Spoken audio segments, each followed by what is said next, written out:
Revolutionary greetings, comrades. Yesterday was our Red Sunday. We had asked you to send your political questions as part of our discussion. Unfortunately, we didn't get time to respond to some of the questions. We are going to do so now. So let's get straight to the questions. Comrade Jeff Bandla Yemlungu Hassan. Bandla Yemlungu, Comrade Jeff. He writes, can you elaborate on the Zim electoral system? Few days ago, there was some kind of elections, and I'm told the main election is coming. What is happening? The last election, harmonized elections, were held in 2018.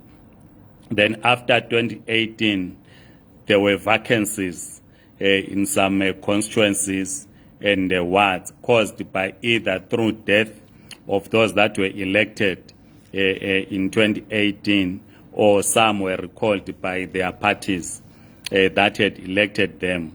So we then had a by-election to fill those vacancies.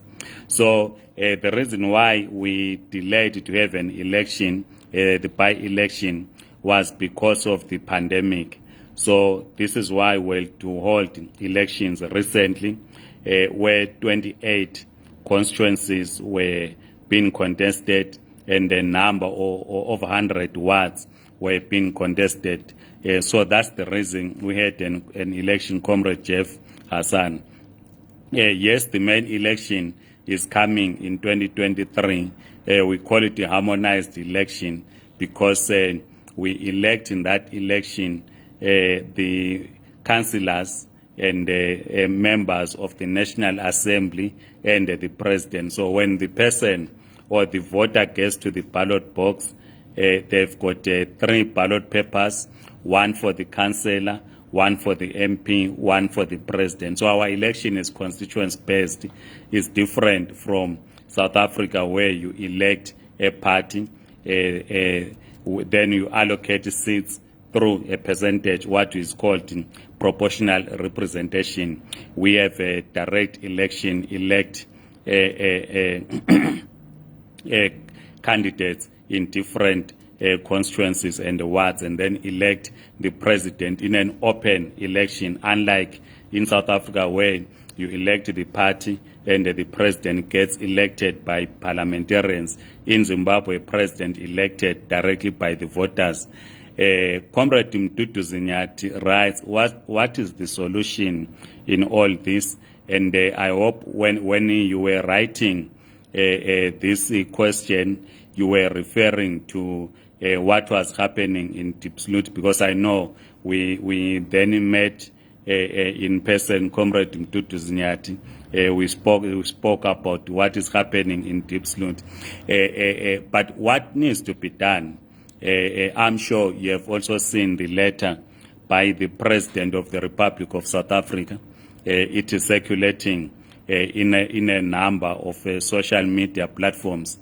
We need to build social cohesion.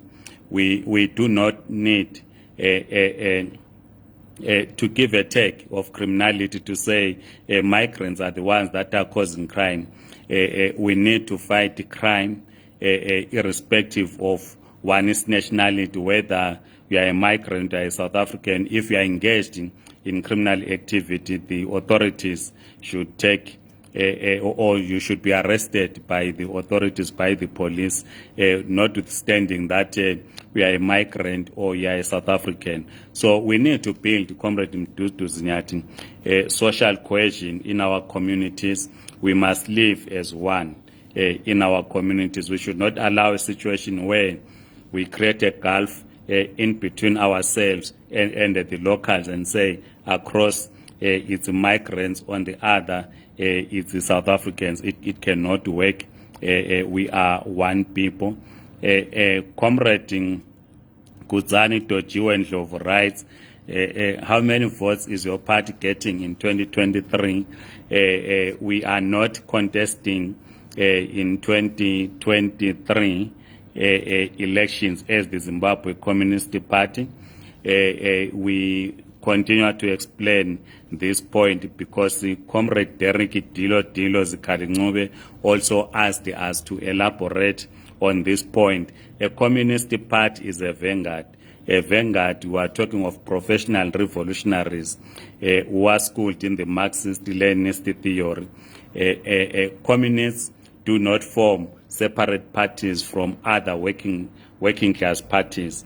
This is clearly explained in the Communist Manifesto, and you will also know that I think it was Second International when a resolution was taken on the relationship between communist parties and liberation movements at the time, that you needed to forge an alliance with the liberation movements.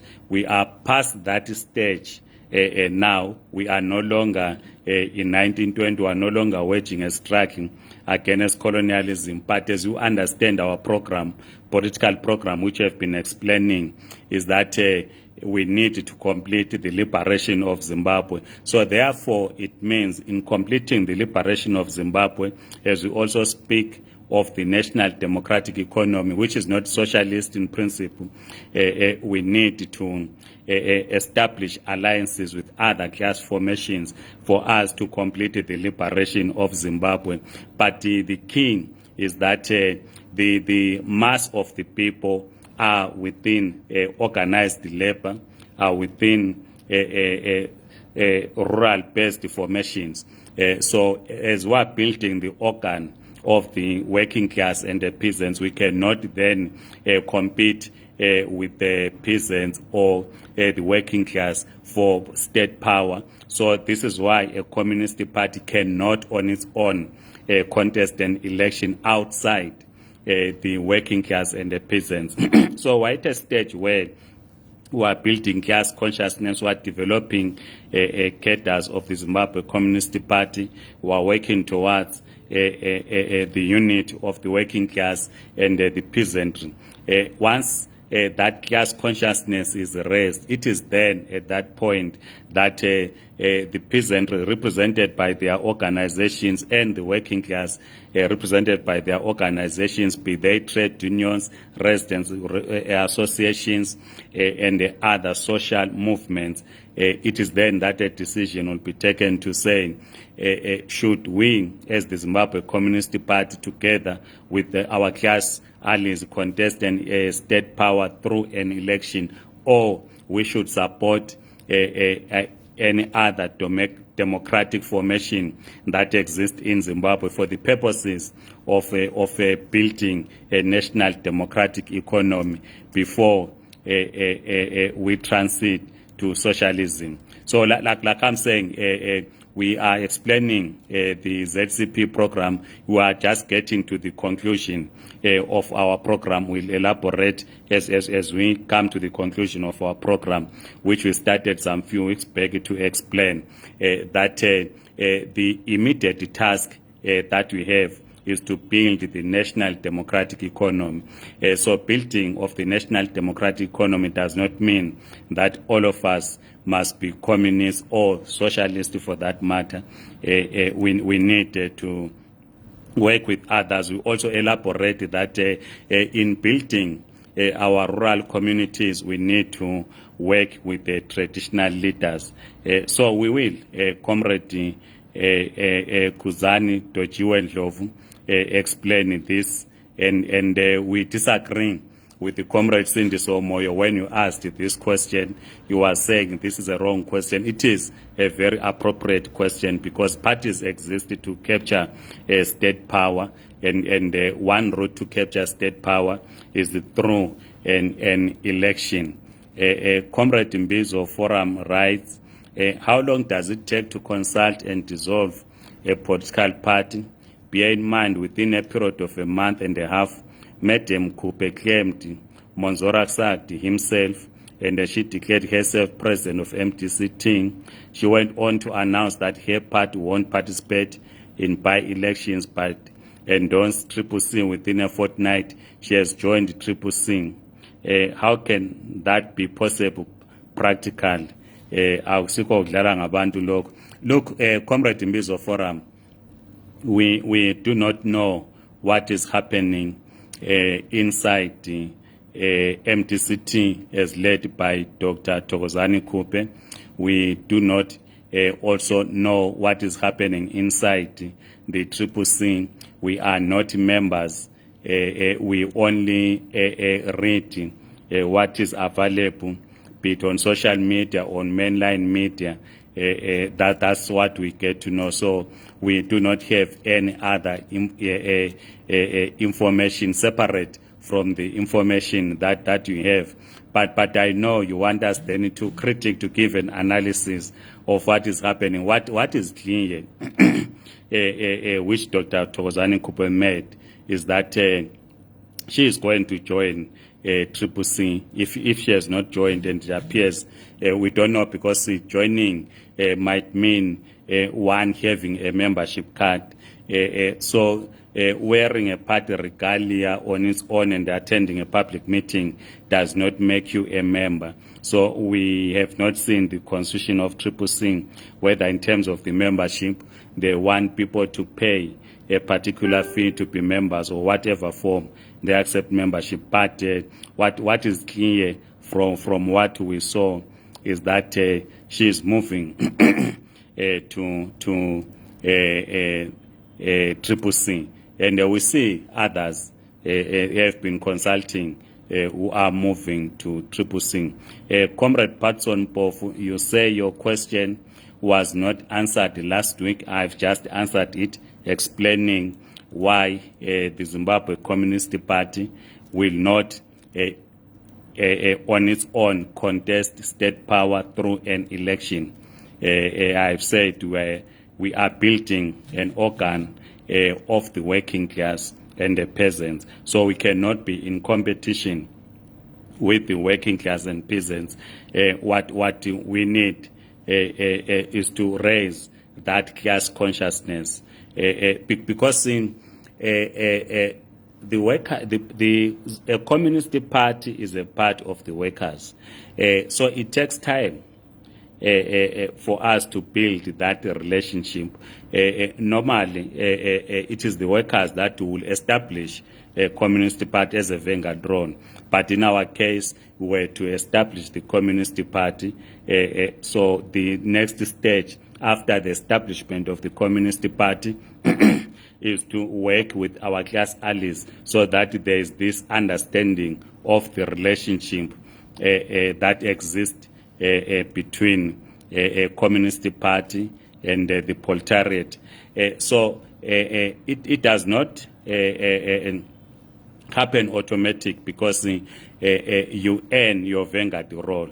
You don't proclaim, you don't claim to be a vanguard, but you earn your vanguard role through the practical work that you do. This is why we combine theory and the practice. We always combine theory and the practice. We might not be doing enough because we are in the early stages of the formation of a party, and our membership is very low at the moment.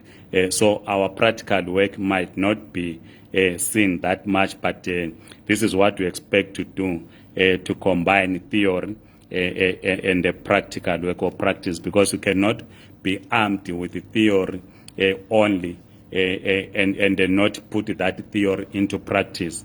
And you cannot just go to the communities without you armed with the theory. So there must be a relationship between the theory and the practice. And I know that many Christians will tell you that faith without works is dead.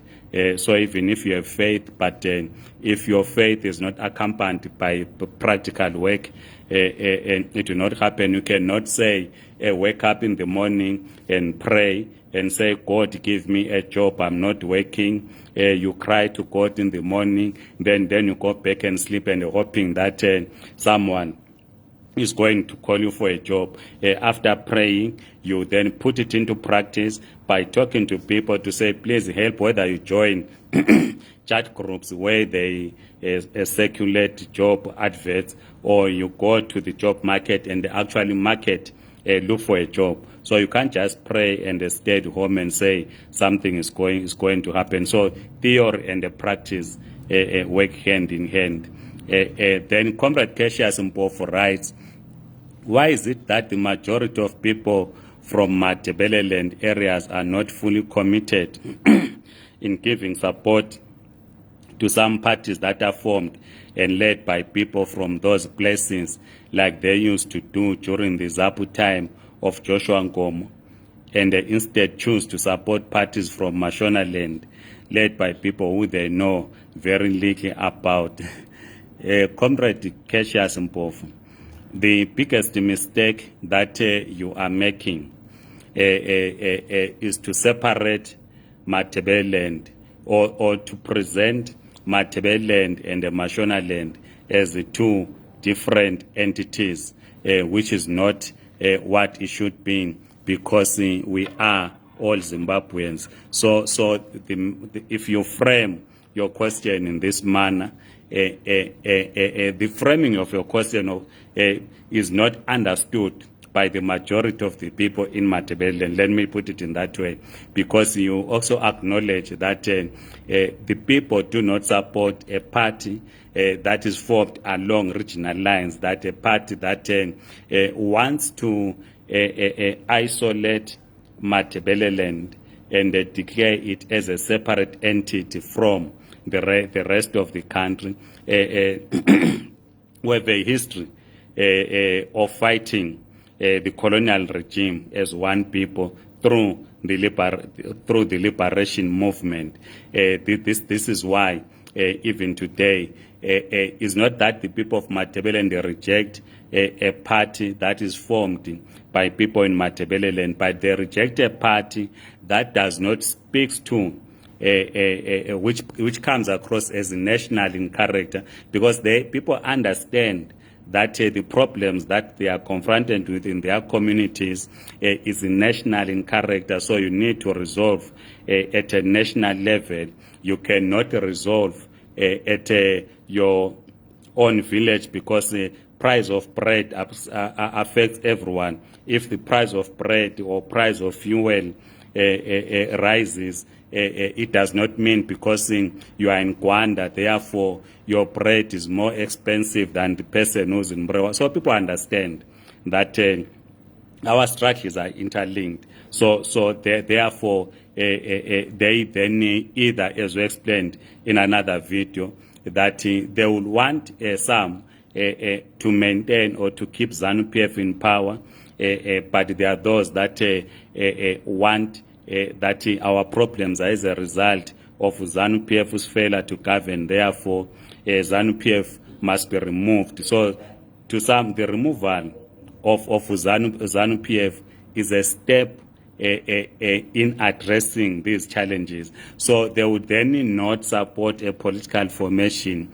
that does not present a program of removing ZANU-PF from power. And also ZAPU was not a Matabeleland party. Zimbabwe African People's Union was a liberation movement as established in 1961 before the split of 1963. So it was established as a nationalist movement, not as a movement from Matabeleland. And the mistake that people then make is that when the leader is from Matabeleland, then the party should be regionalized to say this party is regional, simply because the leader is from Matabeleland. But when a party is led by Love Mo Matugu, it is national. When it is led by Spanglizo Nkomo, it is regional. It cannot be correct. Spanglizo Nkomo is a Zimbabwean.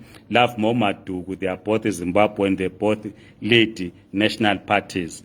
So it is not a question of people supporting or rejecting a party that is formed specifically for or led by a person from Matabeleland, and say they are rejecting this party because it's led by people of a person from the region. But the people want a political movement that is national, that they will use as a vehicle to address their problems. Comrade Mazibisa Shepherd Sindiso unfortunately, I didn't do a research based on the question that you submitted. Your question says, what should Mtwakazi do about Harare imperialism? So I didn't do research on that. I thought I was going to do research on that. I did not. So I do not understand what you mean by Harare imperialism. So I might not attempt to answer it now, so that I do a proper research on what you mean by Harare imperialism. Because from where I am sitting, there's nothing like Harare imperialism. I've not seen it. I don't see it. But this is why I say I didn't do much research. I didn't actually attempt to research on this because of other commitments. But I do not know of Harare imperialism. What has is happening, and which has been problematic, which the Zimbabwe Communist Party at its Congress discussed in December 2019, discussed openly, is that it is wrong for the Public Service Commission to employ a person to work as a public servant, like as a teacher or nurse, to be deployed in a community where he does not speak that local language.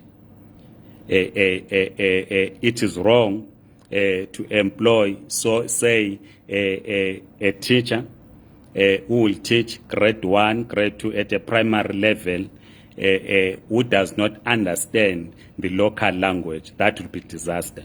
The party at its Congress discussed this question. I'm trying to learn Shona language. I'm struggling with the Shona language. So therefore, I cannot be employed, say, in Chipinge, in the as a register in Chipinge, where I'm completing the forms for people that are applying for documents, and I'll be engaging all the people who have difficulty in speaking in English, and I'll be expected to work with them. It is wrong. So the party took that position that it is wrong. So you want to get a local person to do that job because the person understands the language and is able to communicate. So you cannot, I cannot then teach in Igutu at a primary level where I have to teach kids who are 6 years old, 7 years old, 8 years old, who have no grasp of English, and I can't speak their language. So it's going to be a disaster when they get to grade 7. So the party took a position that the Public Service Commission must employ local people in the public service, whether they police officers, because you can't be asking people's driver's license in deep rural area where they speak Shona language and asking them in isiNdebele, or in a deep area where they speak isiNdebele and you're asking them in Shona language. It creates tension. So for the public service, you need to employ people so that when they interface with the community, they relate, they understand each other, because you need to get results at the end of the day.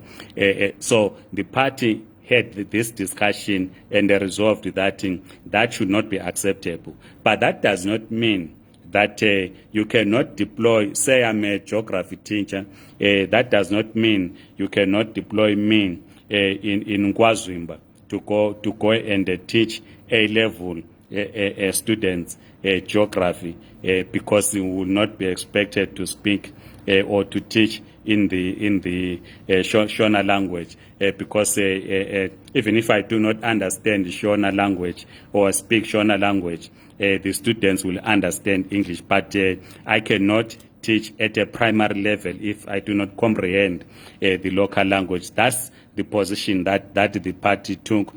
Comrade Shepherd Ben Abraham, I know he has already done a research. He says Harare imperialism is when political parties operate like empires, sending candidates from their villages to contest in Matabeleland. In 2018, Comrade Shepherd Ben Abraham, we discussed this question to say, I'm from Ward 4 in Umzingwane district. Ward 4, it has about 5 villages, I think 5 or so. Bizingwe says Doyana, Bonjeni. So we need, as a community, to say who becomes our ward councillor candidate. So the party should not impose a candidate to us in Ward 4. This is why when we launched the Red October campaign in Gweru in 2019, we said, know your neighbor, build your community. And we said you can only build your community if the community has the power to decide on any developmental issues that are happening in their communities, be it the election of public representatives. So how do we, as voters in Ward 4 in Umzingwane constituency, allow a person who is not a resident in our ward, because we want a councillor who is a resident in our ward? How do we allow a political party then to bring someone from outside to come and contest in Umzingwane? Secondly, how do we, as voters in Umzingwane constituency, which has 20 wards, Umzingwane constituency, allow a political party to impose to us a candidate who's not from us, who's not amongst us, who does not live with us, and we elect that person as a candidate, as our member of parliament? It cannot work. So the problem is not with the political party. The problem might be lack of consciousness of the voters, because when we're analyzing Cholocho South after the by-elections and the other areas, the discussion was, why is it ZANU-PF winning in rural areas? And the position that comrades took was that ZANU-PF is winning in rural areas partly because it field candidates who are known by the community. Then people do not vote for the party, but they vote for the candidate. But the problem with urban centers, where, because I know that this problem is in Bulawayo, people vote for the party in the name of a regime change agenda. They vote for the party and then not vote for the individual. This is why we said in 2019 at the Gweru Red October launch, we said we need to separate the local government elections from the presidential elections so that we're able to scrutinize the councillors. You will agree, Comrade Shepherd Ben Abraham and Comrade Mazibisa Shepherd Sindiso, that in 2023, less will be said about the councillor and MP candidates, but the focus will be on Nelson Chamisa and Emerson Mnangagwa.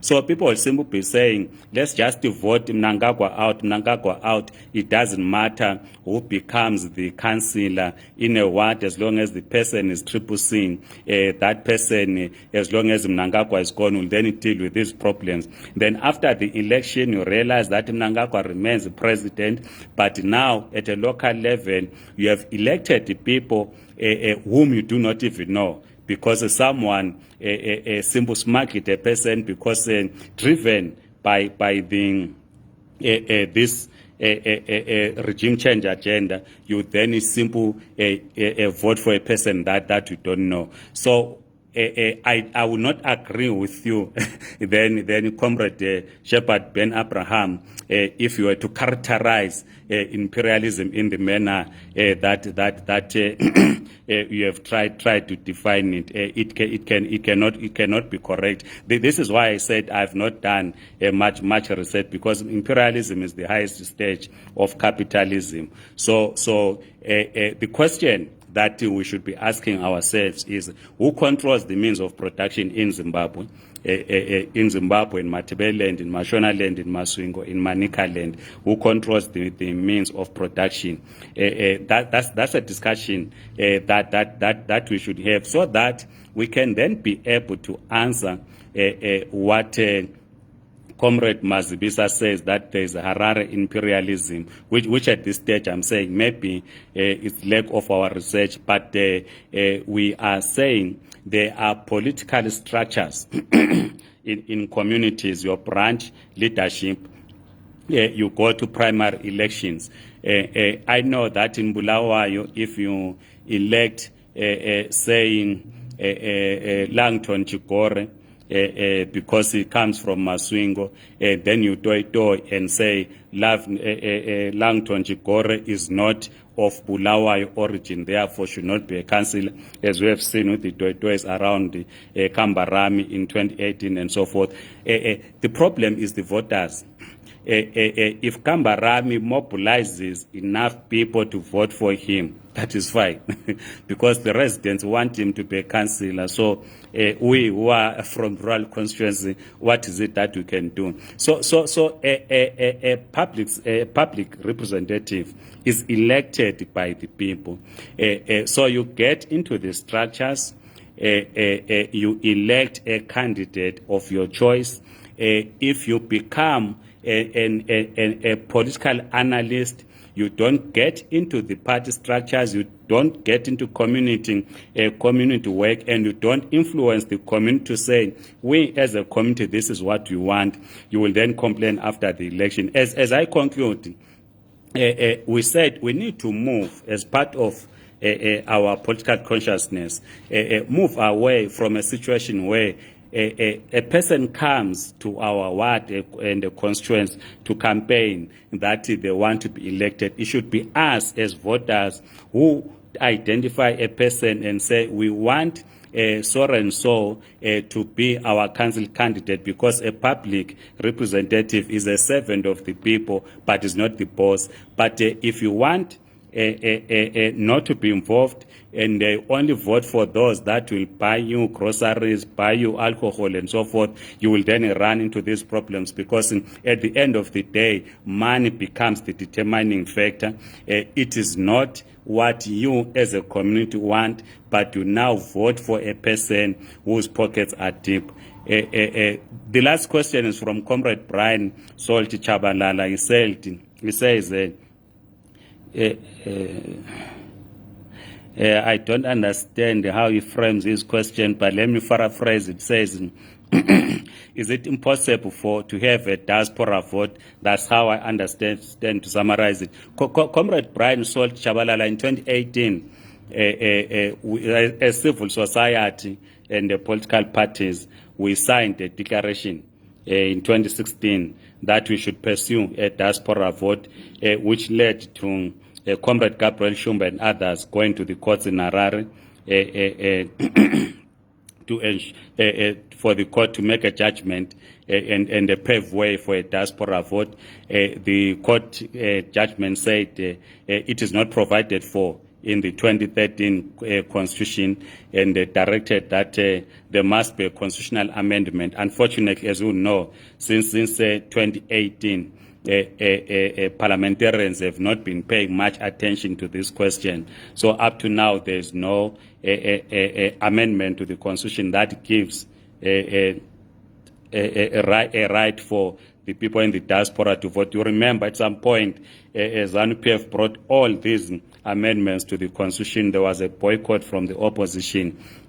We should have used that window period to say, while you need these amendments, you also need a diaspora vote, so that we're going to have a diaspora vote. So at the moment, those that are in the diaspora should go back to Zimbabwe, register, and on election day you go back and cast your vote. Otherwise, comrades, thank you so much. Like I said, we had asked you on Red Sunday yesterday for this discussion, but unfortunately we couldn't engage because of commitments. I'm told that today is a Blue Monday. I don't know its origin. I only know Red Sunday as a day of communists, because we communists on a Sunday, we attend our political school. Otherwise, comrades, have a great day. Amandla.